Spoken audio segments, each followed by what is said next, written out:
Aleluia. Irmãos, vamos abrir as nossas Bíblias, por favor. Lá na carta, ou na epístola, de 1 Pedro. Primeira epístola de Pedro, no capítulo 4, irmãos, por favor.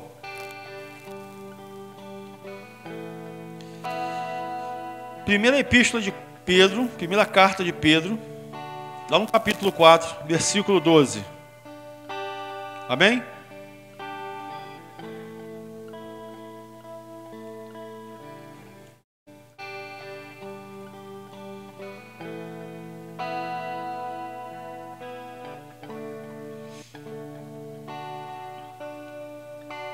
Irmãos, a igreja, ministério e viver em verdade, que muitas das vezes as pessoas pensam assim, poxa, eles são o dono da verdade, se acham o dono da verdade. Não, muito pelo contrário.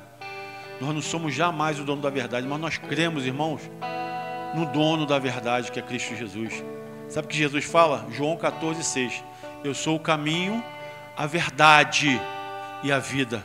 E nós cremos no dono da verdade, no qual ele mesmo se denomina a verdade. Nós cremos nele, irmãos. Nós não somos legalistas. Porque o legalismo chega a tal ponto, né, que querem forçar a pessoa a acreditar naquilo que ela crê. Não, irmão, não é por esse lado, não. Nós estamos ensinando a você o caminho da verdade. Nós estamos ensinando a você a viver da forma que você vai adquirir. Você vai adquirir a sua salvação. Você vai ganhar a sua salvação. E para você ganhar a sua salvação só através de Jesus Cristo. A igreja é colocada nessa terra, o evangelho de Cristo, as boas novas. O evangelho quer dizer boas novas. É para isso, para ensinar você o caminho que você deve andar. Amém? 1 Pedro capítulo 4, versículo 12, diz assim, irmãos. Peço a todos que me acompanhem, por favor. Amados, não estranheis, olha isso, a ardente prova que vem sobre vós, para vos tentar, como se coisa estranha vos acontecesse.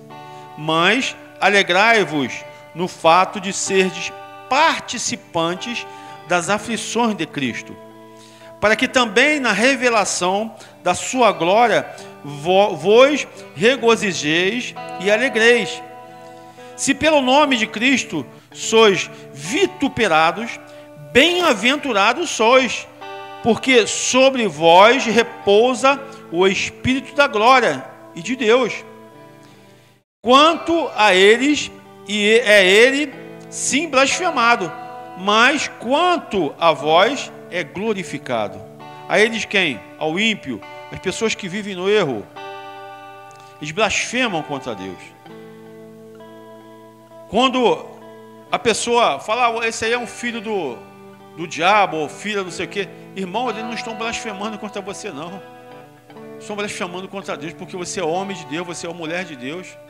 Então estão blasfemando. Se você está chamando você filho, está xingando é o próprio Deus, não é você não, irmãos.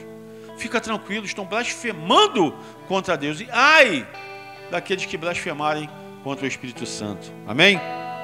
Versículo 15 diz assim, irmãos: que nenhum de vós padeça como homicida, ou ladrão, ou malfeitor, ou como que se entremete em negócios alheios. Mas se alguém sofre como cristão, não se envergonhe, antes glorifique a Deus nessa parte. Porque já é tempo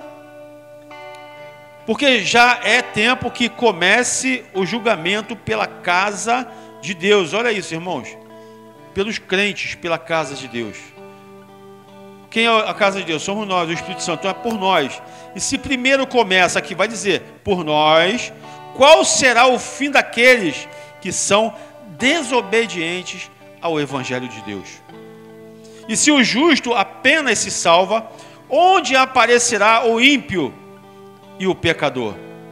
Portanto, também os que padecem segundo a vontade de Deus, encomendem as suas almas ao fiel Criador, fazendo o bem. Agora volta aí um pouquinho, irmãos. Aí em 1 Pedro, capítulo 3, versículo 9. Volta só um pouquinho aí. versículo 9 de 1 Pedro. Não tornando mal por mal, ou injúria por injúria, antes, pelo contrário, bem dizendo, sabendo que para isto sois chamados, para que por herança alcanceis a bênção. É uma herança de Deus.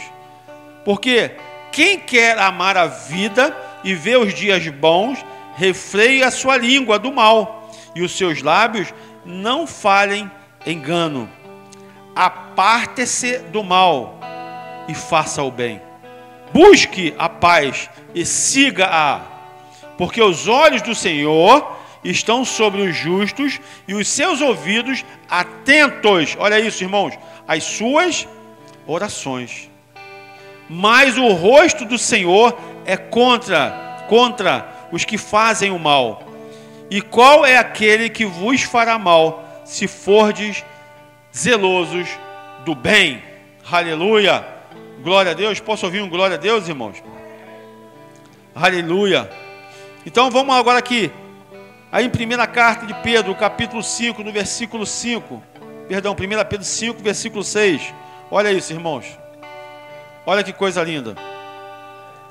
Humilhai-vos, pois, debaixo da potente mão de Deus, para que a seu tempo vos exalte, lançando sobre ele toda a vossa o quê? Ansiedade. Porque ele tem cuidado de vós.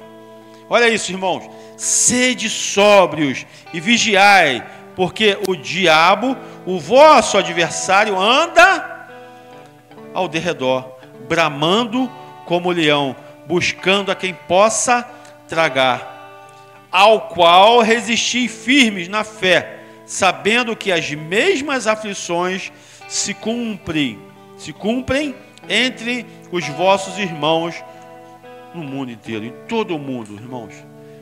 Todos os cristãos, verdadeiros justos, irmãos, compreendam isso. Em todo o mundo, não é só no Brasil, não é só em Jacarepaguá, não é só na cidade de Deus. Toda a terra, todo o mundo, tem crente passando por luta, por dificuldade, por aflições, irmãos. Todo, a Bíblia relata isso. Mas aqui, como Pedro, nos orientando, nos exortando, exortar é aconselhar, é sentar, é orientar. Pedro nos aconselhando através do Espírito Santo para resistirmos, ficarmos firmes, porque isso é necessário, não olharmos para as coisas do mundo, porque quando nós começamos a observar as coisas do mundo, nós ficamos o quê?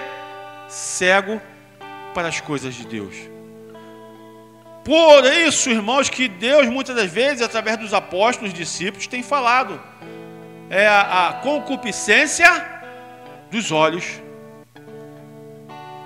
Porque aquilo que atrai os olhos faz com que você faça o quê? Seja cego para as coisas de Deus. Temos que ter cuidado, irmãos, com tudo isso. Por isso que muitas das vezes, ou em todas as vezes, é necessário o quê? Jejuarmos. Fazemos o jejum pelo nosso fortalecimento espiritual. Porque a Bíblia relata, irmãos, que o espírito realmente ele está pronto. Mas a carne ela é fraca. A carne é fraca. E nós temos que fazer o quê? Alimentar. Eu tenho falado isso aqui, né? Em outras vezes, em outras ocasiões. Temos que alimentar o nosso espírito, irmãos. Porque senão o espírito ele se torna fraco. Porque ele está precisando de alimento. Alimento espiritual. E esse alimento espiritual é o quê? Jejum, oração, leitura da palavra. Por isso que muitos estão fracos, têm se sentido fraco. Muitos têm sofrido aflições. Mas se a Bíblia diz que nós sofreremos aflições, nós vamos sofrer aflições. Você vê que a vida com Deus, a porta estreita, no qual nós sempre temos falado da porta estreita, Jesus tem falado que Ele é a porta estreita. E poucos são os que acertam o caminho. Estreita por quê? Porque é difícil de você entrar. Você tem que se esforçar para entrar. Você tem que se espremer todo para entrar por essa porta. E ele fala, eu sou a porta. Estreito é o caminho que leva à salvação. porque sabe, irmãos, das nossas dificuldades, das nossas lutas. Errou, irmão, dobra o seu joelho, peça perdão a Deus, se conserte, renove novamente a sua aliança com Deus e passe agora a fazer a vontade de Deus, a não fazer a vontade mais da carne. Procure se reconciliar com as coisas de Deus. O que está te fazendo pecar? São os olhos? O que está te fazendo pecar? Estou falando isso não só os olhos em relação, nós homens no caso, mulheres também. Hoje em dia homens e mulheres estão praticamente as mulheres andando nuas nas ruas. Nós sabemos disso. Não podemos ser hipócritas. Nós vivemos principalmente aqui no Brasil, o Rio de Janeiro é um país tropical, né? Infelizmente, irmãos, é triste falar isso, mas muitas mulheres, moças, bonitas, perderam a vergonha. E ela fazendo, essas pessoas fazendo isso, além dela estar fazendo a pessoa pecar, ela está pecando contra Deus. E sim, e também o homem, irmãos. Na televisão, muitas coisas. Filmes pornográficos, eu não sei porque eu estou falando isso aqui, mas o contexto é o mesmo. Eu não ia nem falar isso, mas agora Deus está falando para mim falar isso. Filmes pornográficos, filmes na internet, não é assim? E isso está fazendo com que os homens, mulheres também, jovens, venham se distanciar cada dia mais do Deus Altíssimo. Cada dia mais se distanciar das coisas de Deus.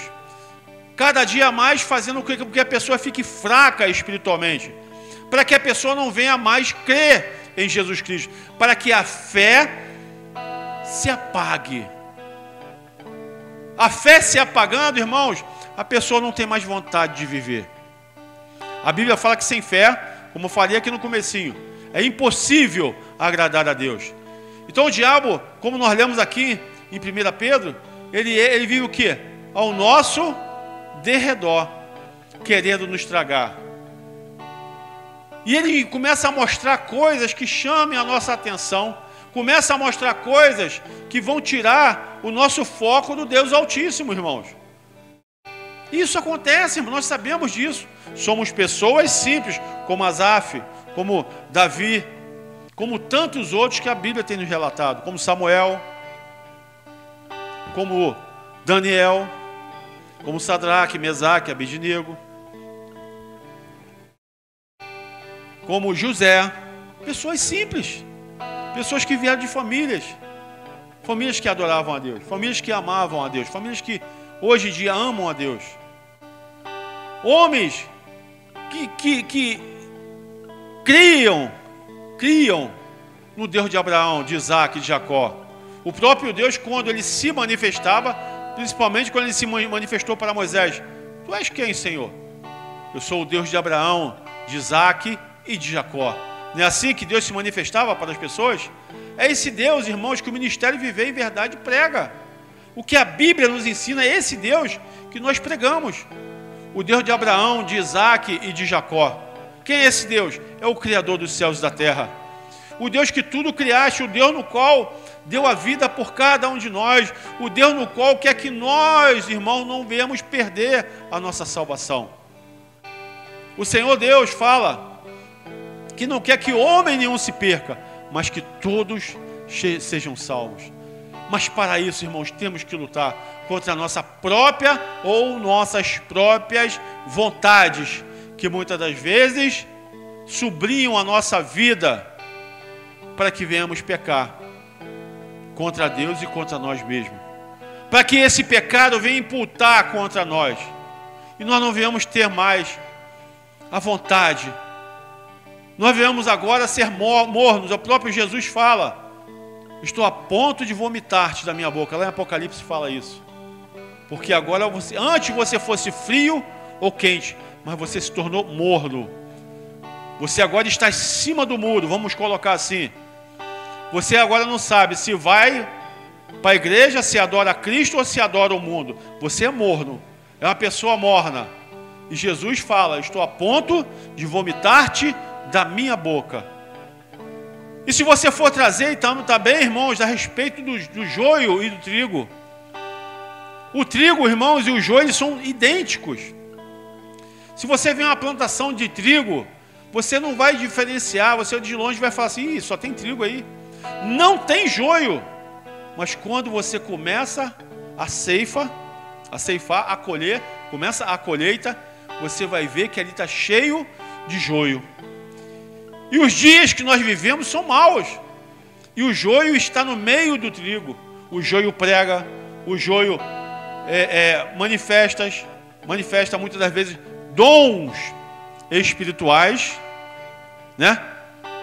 Que são espíritos malignos, que estão ali fazendo com que as pessoas sejam encantadas, né? Estão sobre encantamentos desses espíritos. Por quê? Por que que as pessoas, irmãos, caem nesses encantamentos? Porque ela não vai buscar a Jesus. Ela vai buscar no homem aquilo que ela só vai encontrar em Jesus. E o diabo, nosso adversário, como ele vive ao nosso derredor, ele sabe disso. Ele coloca pessoas que falem aquilo que a pessoa quer ouvir. Porque quando a pessoa quer ouvir aquilo que ela tem desejo no coração dela, ela já está caindo. Ela vai para a igreja, muitas igrejas, são várias, eu sei muito bem, não estou aqui falando que não existe. Tem sim, homens e mulheres que têm um dom da revelação, que Deus usa, mas são poucos, irmãos. Poucos. Ou você acha que o diabo ele foi um anjo? Ele é um anjo caído. Ele sabe de muitos mistérios de Deus, no qual o homem não sabe. E muitos têm sido enganados com esses espíritos enganadores sobre a terra. Então, meu irmão, voltando ao joio e o trigo. O joio, deixa eu ler aqui no meu esboço. O trigo, olha aqui, irmãos, preste atenção nisso. O trigo, quando amassado, se torna alimento. Amassado pelas provações, lutas, perseguições, injúrias, calúnias, etc. Alimento, porque quanto mais se amassa o trigo, mais sabor ele dá ao seu mestre, a Jesus Cristo. Já o joio não. Quanto mais se amassa o joio, mais ele se mostra quem verdadeiramente ele é. Externamente é idêntico ao trigo, mas internamente não tem o fruto necessário para dar o alimento, mas sim veneno, morte. O trigo, irmãos, suporta as provações. O joio não suporta. Por isso que fala, se você pegar o joio, ele faz o que? A farinha de trigo para fazer o pão, né? E diversos outros alimentos, né?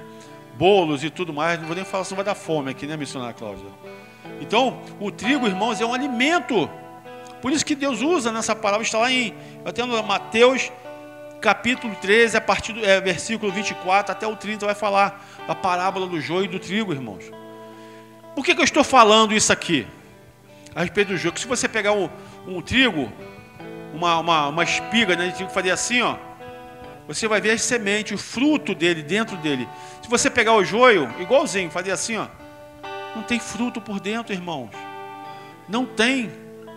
Sabe por que ele não dá fruto? Como é que fala a plantação? Nas plantações de... Oh, meu Deus. Oh, meu Deus, como é que fala? Os investidores de plantações, como é que... Os agricultores. Isso, oh, meu Deus, palavra tão fácil, eu esqueci. Os agricultores, irmãos, preste atenção. Os agricultores,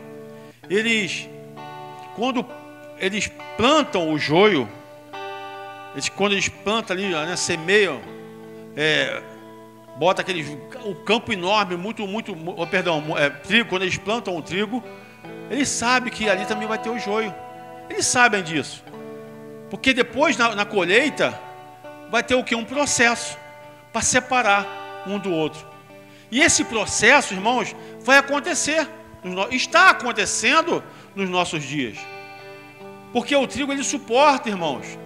Ele suporta o amassar, o sacolejar das máquinas hoje em dia, ele suporta. O trigo não, ele vira palha, ele desmancha, ele derrete.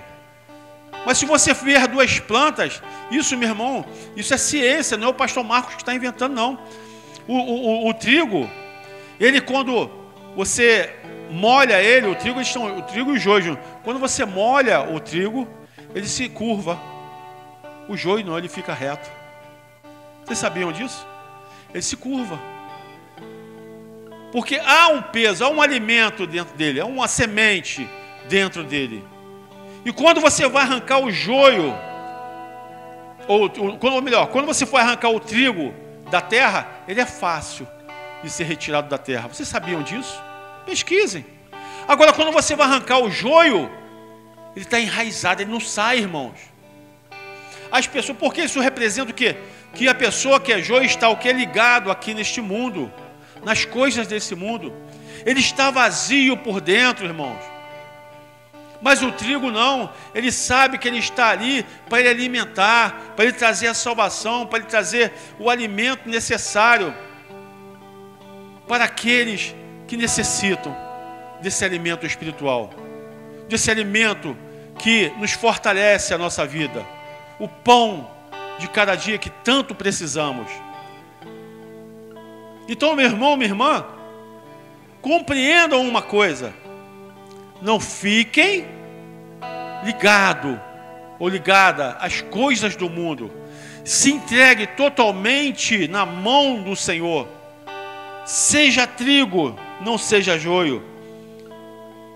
Entrega a tua vida literalmente para Cristo.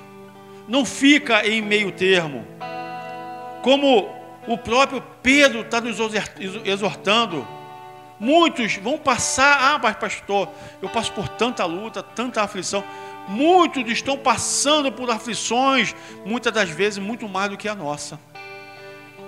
Muitos dos nossos irmãos estão passando por muitas aflições, irmãos, em toda a terra. Se você vê a carta de Pedro, irmãos, ele sabe que na primeira, segunda, acho que é a segunda ou terceira carta, ele sabe que ele, aqui nessa pregação dele, nessa carta, ele estava em Roma. E ele estava próximo, ele sabia que faltava pouco tempo de vida, que ele ia ser morto, ia ser aprisionado, ia ser morto. Acho que está na segunda ou na terceira epístola de Pedro. Mas mesmo assim, irmão, ele estava alimentando a igreja com alimento sólido, que é a palavra de Deus, dando esperança, porque Cristo, irmãos, se Ele morreu e renasceu, Ele reviveu, Ele ressuscitou, nós também. Acontecerá mesmo conosco, com cada um de nós. Mas para isso, irmãos, é necessário largarmos as coisas desse mundo, viver agora para Cristo, não viver mais para esse mundo, irmãos. Concupiscência da carne, dos olhos, o pecado. Se afastar das coisas desse mundo, não tomando mal por mal, ou injúria por injúria, antes, pelo contrário, bendizendo, sabendo que para isto sois chamados, para que por herança alcanceis a bênção. Por herança, irmãos. O que é herança? Herança do pai para o filho. Herança de Deus para o filho. E essa herança, irmãos, é a vida eterna em Cristo Jesus. Deus tem muito mais coisas para nos dar nas mansões celestiais, irmãos. As pessoas esquecem que esse mundo é passageiro, que esse mundo vai terminar, vai acabar, vão tudo se desfazer. A Bíblia fala que ele vai se desfazer toda essa terra. E as pessoas estão se apegando a esse mundo. Precisamos trabalhar, precisamos nos alimentar, precisamos fazer as coisas no nosso dia a dia. Sim, precisamos, mas não podemos nos apegar a tal ponto de acharmos que vamos viver eternamente desse mundo. Deus tem coisa melhor para cada um de nós. Deus tem a herança que só Ele pode dar.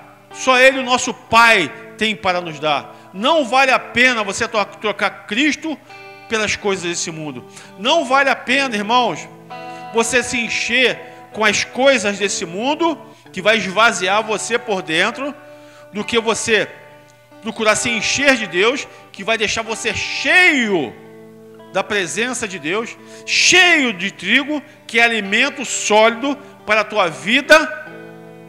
Não vale a pena do que você entregar a tua vida para o mundo, do que você largar a Cristo, do que você ficar observando, que muitas das vezes nós observamos, mas não a ponto de você perder a sua fé, não ao ponto de você largar o caminho da salvação. Não ao ponto de você abandonar a Cristo e agora viver para o mundo. Você abandonar o santo e agora viver para o iníquo, para a iniquidade. Você abandonar a vida e agora você quer viver, achando que está vivendo, para a morte. Só Jesus tem o poder de nos dar a vida, irmãos. Só Ele, não existe outro. Essa é uma fé que nós não podemos apagar, ou seja, deixar apagar de nós. E como nós vamos fazer isso? Lendo a Bíblia, nos capacitando cada dia mais, lendo a nossa palavra, a palavra do Senhor, procurando ver coisas, filmes, existe filmes que venham nos edificar, louvores. Eu vejo tanto crente, irmão, ouvindo música do mundo, escutando música do mundo, muitos crentes ouvindo música do mundo, músicas seculares. Escuta música evangélica, irmãos. Procura aquelas músicas da antiga, né? Músicas lindas, músicas evangélicas. Edifica a tua vida. Não joga a sua vida no abismo, não. Desde o momento que você entregou a tua vida para Cristo, agora você vai viver para Ele. Você não vai viver mais para você. Você não vai viver mais para fazer a tua vontade. Agora você vai viver para fazer a vontade de Deus na sua vida, para que você venha receber a herança que só Deus tem para dar. Essa é a mensagem do Evangelho, irmãos. Essa é a mensagem que Deus tem dado a toda a terra. Você percebe que quanto mais nós pregamos o Evangelho, mais as pessoas querem se distanciar mais de Cristo. Mas vai chegar um dia, irmãos, infelizmente, não com alegria que eu falo isso, mas eu sei que vai chegar um dia que muitos vão procurar e não vão achar, porque a Bíblia relata isso. Muitos vão procurar a igreja, cadê o pastor Marcos, cadê a missionária Cláudia, cadê o Mateus, cadê? A igreja está lá, o prédio vai ficar, mas cadê eles? Vai ser tarde demais. Muitos vão chorar, prantos, ranger de dentes, irá acontecer nessa terra. Irmão, Jesus Cristo está voltando. Olha o que está acontecendo em toda a terra, irmãos. Quantos desastres da natureza têm acontecido. A terra está gemendo e as pessoas, cada dia que passam, adormecendo. Abra os seus olhos espirituais. Invista nas coisas de Deus. Invista, irmão, nas coisas de Deus. Que só assim nós teremos a coroa da justiça, no qual só Deus tem para nos dar. A palavra de Deus, irmãos, ela não volta vazia. Ela não volta vazia. A Bíblia diz que quando uma alma é ganha para o reino dos céus, o Senhor faz festa no céu. Sabia disso? Com os seus anjos. Quando uma alma entrega a vida para Cristo. Mas não é entregar de boca, não. Ah, eu quero me batizar, vou me entregar. Não, não é isso. Entregar mesmo, irmão. Deus conhece o nosso coração. É entregar a festa no céu. O próprio Deus proclama essa festa. Que amor, que alegria o Senhor fica quando isso acontece. Então se converta verdadeiramente, se afasta das coisas do mundo, procura se santificar. A partir de hoje, procura se santificar. Procura agora fazer a vontade de Deus. Não faça mais a vontade da tua carne. Faça as coisas de Deus, irmãos. Como? Se encha de Deus, vê coisas de Deus, ouça coisas de Deus. Leia a palavra de Deus. Louve o nome do Senhor. Está cozinhando, está lavando louça, está louvando. Ou então está ouvindo um louvor. Faça dessa forma, que você vai fazer o quê? Você vai se encher de Deus, vai se enchendo das coisas de Deus. Não se encha das coisas do mundo, se afasta das coisas do mundo, que as coisas do mundo vão te levar para o inferno, vão te levar para a morte eterna. Amém? Glória a Deus. Aleluia. Então, irmão, fica essa palavra nesta noite, porque é dessa forma que Deus está falando conosco. É uma palavra de libertação, para nós nos libertarmos das coisas desse mundo. Seja joio, não seja trigo. É assim? Não, irmãos. Seja trigo, não seja joio. Se encha de Deus.